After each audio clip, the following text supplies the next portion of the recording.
Trieste nuovo home port per tutte le navi da crociera al posto di Venezia? Per il momento è solo un'ipotesi, ma quel che è certo è che le grandi navi bianche che dal novembre 2014 abbandoneranno la laguna, una nuova sistemazione dovranno trovarla e il capoluogo si candida ad ospitarle, considerando che Venezia perderà una nave su 5, tradotto in cifre circa 200 in meno ogni anno. Trieste ci prova ed è pronta. L'iter è lungo, spiega il presidente del terminal passeggeri Paoletti, ma da mesi ormai stiamo lavorando per una serie di sinergie con il terminal veneto.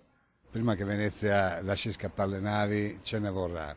C'è un'imposizione di legge, sta andando al governo, per cui chiaramente le grandi navi dovranno, Venezia sicuramente si attrezzerà per mantenere il più possibile. Comunque sia, noi già da tempo stiamo avendo contatti in questi giorni, in questi periodi sempre più stretti con il terminal crociera di Venezia per cercare di fare sinergie con Trieste. Siamo a buon punto con i colloqui, prosegue Paoletti, bisogna però considerare soprattutto la volontà degli armatori, i veri protagonisti, quelli che decidono dove le navi devono andare e proprio in quest'ottica fervono le trattative con Venezia.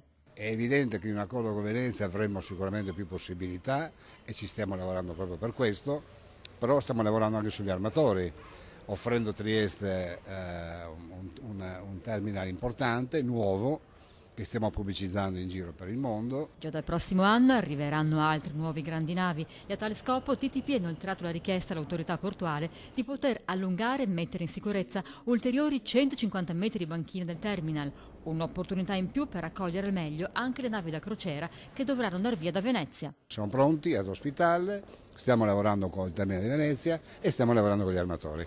Intanto anche a Trieste domani i lavoratori portuali, su invito delle segreterie nazionali, incroceranno le braccia per l'intera giornata, uno sciopero voluto per il rinnovo del contratto, che vedrà anche un presidio in Piazza Unità dalle 10 alle 12.